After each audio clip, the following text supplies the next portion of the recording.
Hey everybody, this is day number 3 of 100-day monk mode, and I will write down the rules under the video, and I'll also pin at the end of this video number 1 and 2 of this 100-day monk mode challenge, and all the insights, all the rules, about my schedule, everything you will find there. Now we'll jump right into the insights of today, and I won't make it long. The first thing is I want to know what I can do. And I want to know that I can do it. Sometimes we are doubting our abilities in accomplishing stuff. And these experiments, like 100-day challenge, are pretty hard. They are pretty weird. Not everybody would understand that. Not everybody would pursue that. But I believe that this helps to see what are the limits that our body and mind can go to. And what can be achieved, because there are actually much more things that we can believe or imagine. The second insight that I was thinking a lot since I did not allow myself to consume dopamine. It means that I think a lot, meditate a lot, and I work in silence, and a lot of insights come to me. So today I had over 10. The second one, if they can, why can't I? We do envy a lot of people. We do see a lot of people who are accomplishing really great things. Sometimes we're thinking, if they are not as smart as I am, if they are not as endurant as I am, why they made it and I didn't. And envy is okay, I think, since it's motivating you to do stuff. And it is motivating me to do stuff a lot in most of the cases. It just the question, where do you direct this envy? In a good place or bad? The third insight. Today was 57% of efficiency. Other days it was 96%. If we put it together, we'll have the progress. Why did I call that 57% of efficiency? According to the schedule, I have to wake up at 4 a.m. and have 3 working blocks of 4 hours a day.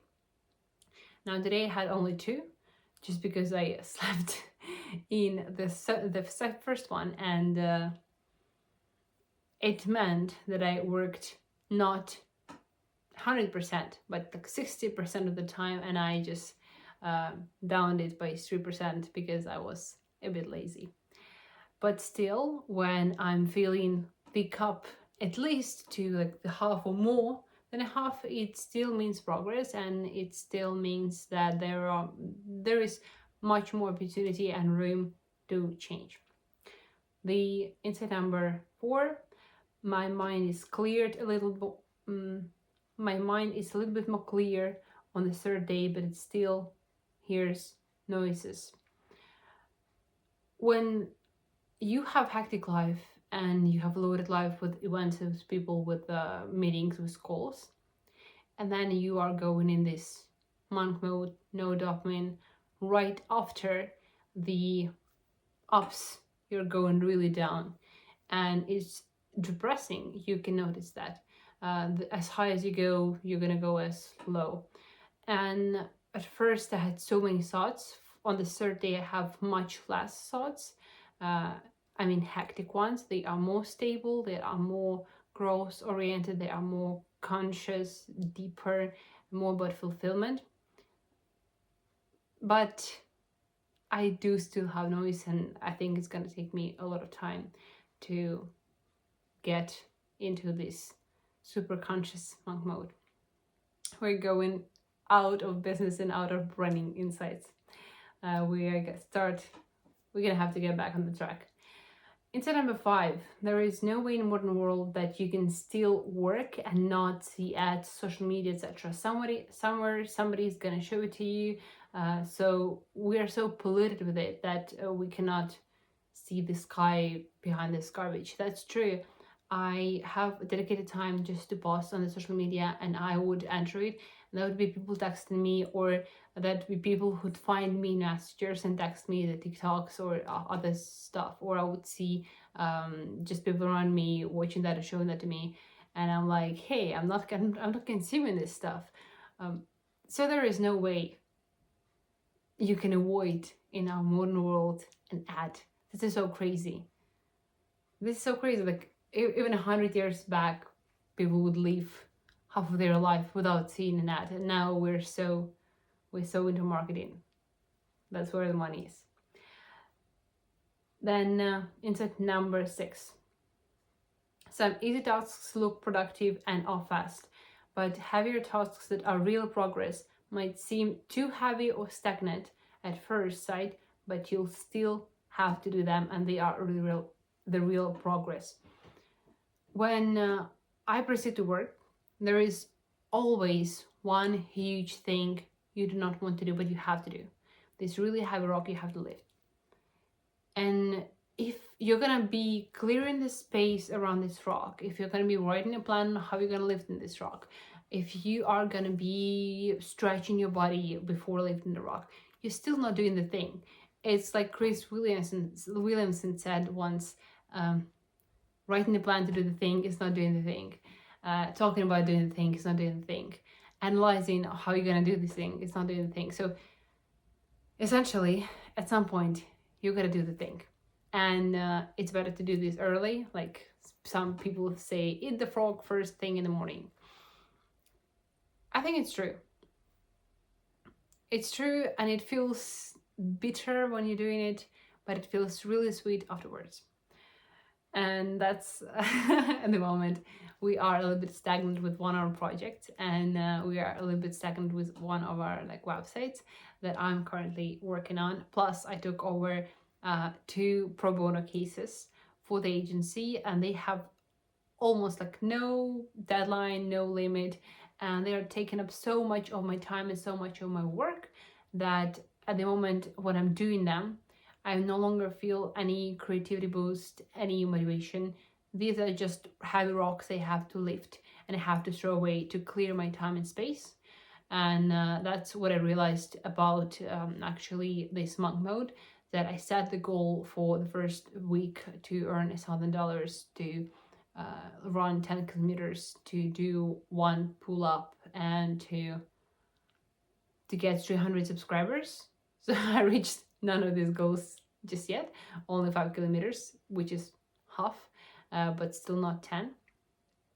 And I realized that in order to do those things, I have to clear out my way first from 2 pro bono cases from the old branding project that is still in progress. And I have to also clear all of the no target audience people on the Instagram in order to get 300 target audience.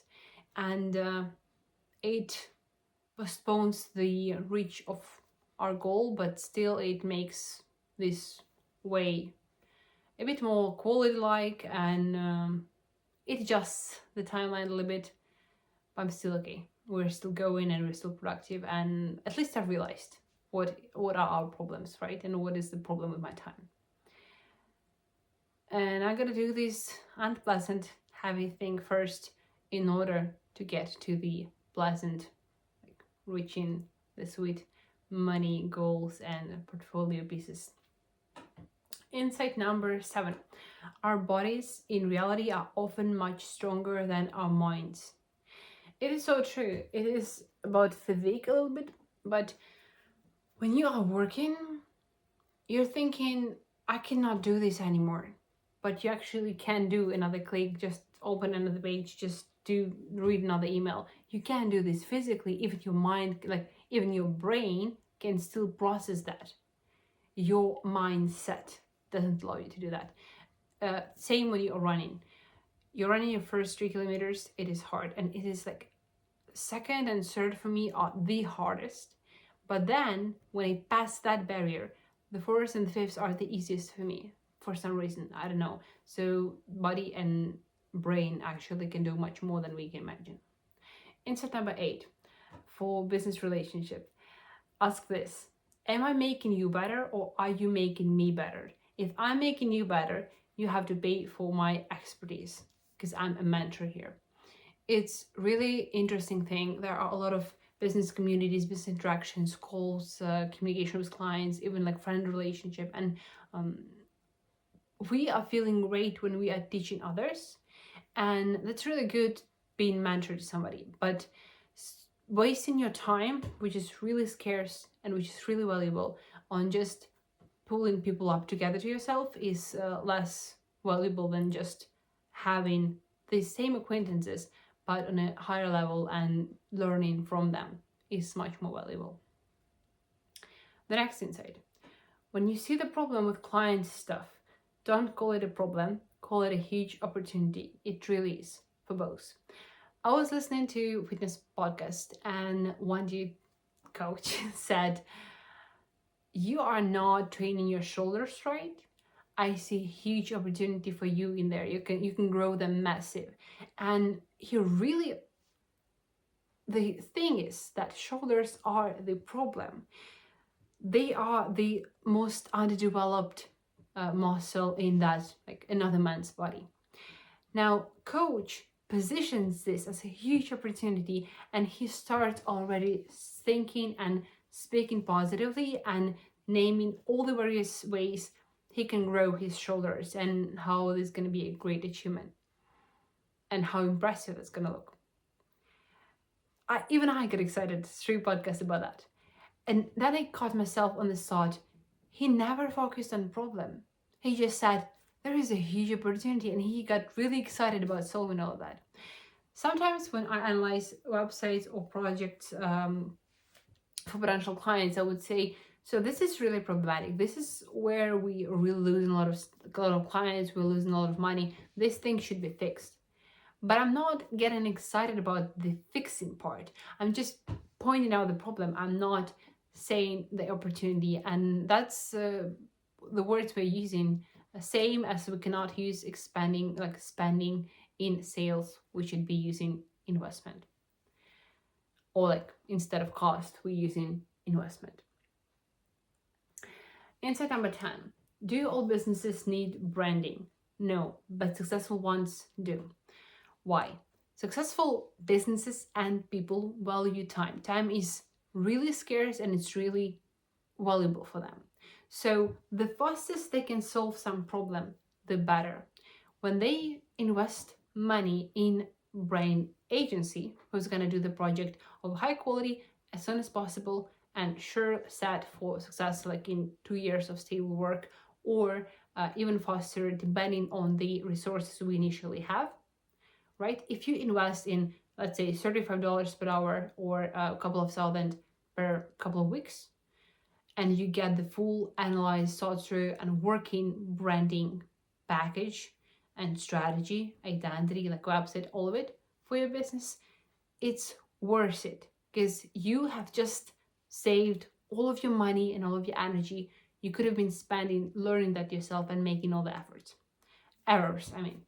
Now, if you have more time than money, it makes sense to do it yourself. Just be aware that you might do it wrong. It might take you several efforts, trials, and you might not know what you're doing. You're gonna learn. It's gonna take you longer period of time to do this, and you might never achieve that actually. So, if you value your time more than you value your money, if you consider yourself and business to be successful, then yes, there is sense to invest in branding if you're serious about it. If you are just starting out, if you're trying things out, if you're not sure, you have more free time, then obviously branding is not for you, at least at this point. Now, insight number 11. If you want to change your life, start with your belief system. Question everything: what you eat, when you sleep, how you shower, who you talk to, what to learn, what to delegate, where do you go. Your identity is built from details. Monk mode didn't change my identity, at least yet, but it shifted like 30% of my daily routine, of my all the habits, and it makes me question things. It makes me question, how long should I actually sleep? Or what should be the quality of my sleep? Or when should I record the video, in the evening or at night? Right now here, I know that this might be the worst quality of the video of recording at night, and I'm aware of that, so this is a mistake. But questioning every little detail just to analyze and perfect that to the best version and change your identity is really brilliant. Insight number 12. You don't do stuff not because you can't, not because you're stupid, not because you're weak, etc., but because consciously or unconsciously you've made a decision not to.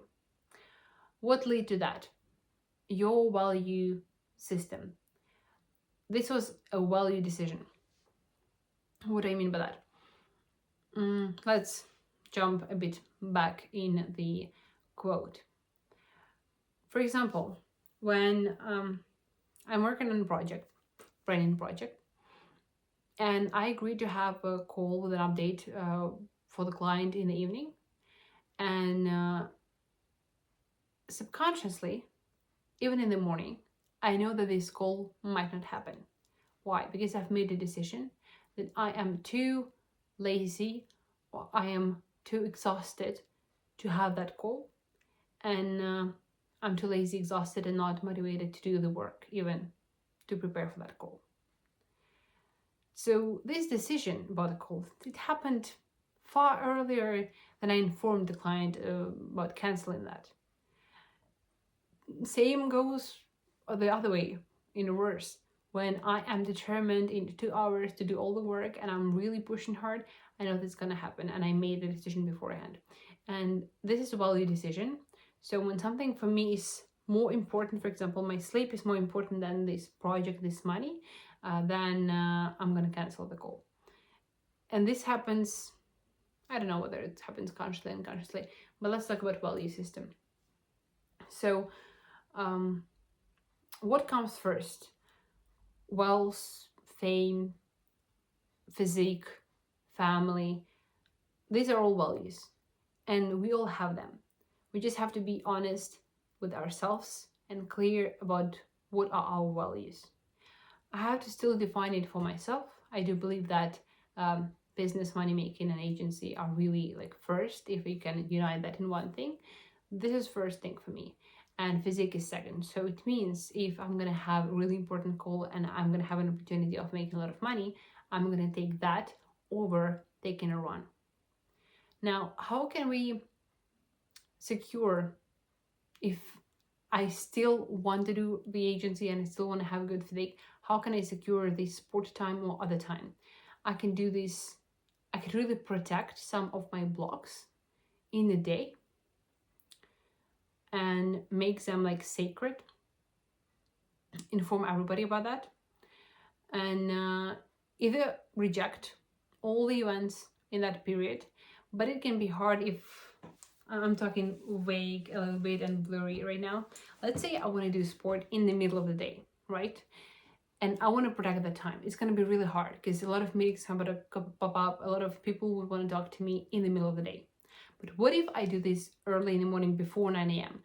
It's more likely that before 9 a.m., like less people would want to contact me. Like most likely, nobody's gonna talk to me, have a business call with me. So if I do sport before 9 a.m., I am more likely to do that if that's my secondary like value, right? And then the whole day is dedicated for value number one, which is wealth, agency, and money making. I did a couple of mistakes here. So I do have 3 working blocks in a day for 4 hours, and the block which is assigned for money making, it's lead generation, it's sales, it's strategy, moves and decisions, is located in the middle of the day. Why? Because first block is for deep work, for maker work, and it is design work, and it requires a lot of focus and a lot of effort and a lot of energy. I figured out I cannot do maker time in the evening or in the middle of the day when it's hot. Lead generation or sales are a little bit more fun. They have a little bit more movement, a little bit more brain processes, a little bit more like writing, and it's different all the time. So it's interesting to do for me in the middle of the day. But the problem is that now, when I have to really urgently finish 2 pro bono cases and 1 branding project by the end of this week, and tomorrow is Friday, I doubt that I gonna have time for my money making block, which is really sad, which I really should have protected more. And this is a mistake, and we should learn from mistakes. What does it mean? We have to change our behavior. So I will do two things. I'll still haven't made a decision, but I'll either just keep pushing with this money making block and protect it by all cost, reject all the meetings, all the stuff, or I will move money making block to the time where nobody can actually bother me, somewhere late in the evening or somewhere early in the morning. There were two more things that I wanted to, mistakes from which I have to learn. So the first thing,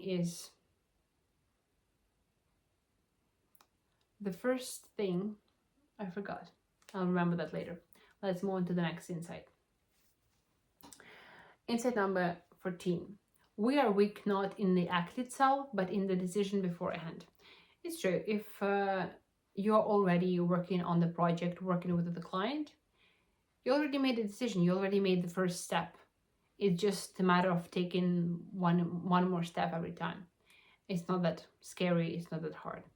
But the decision to take on really huge project, really new client, new niche you never worked with, new type of project, new level of money, is often scary, and we fail, I think, in the decision itself before even starting the work. Insight number 15. Ah, yeah, protect your time and values.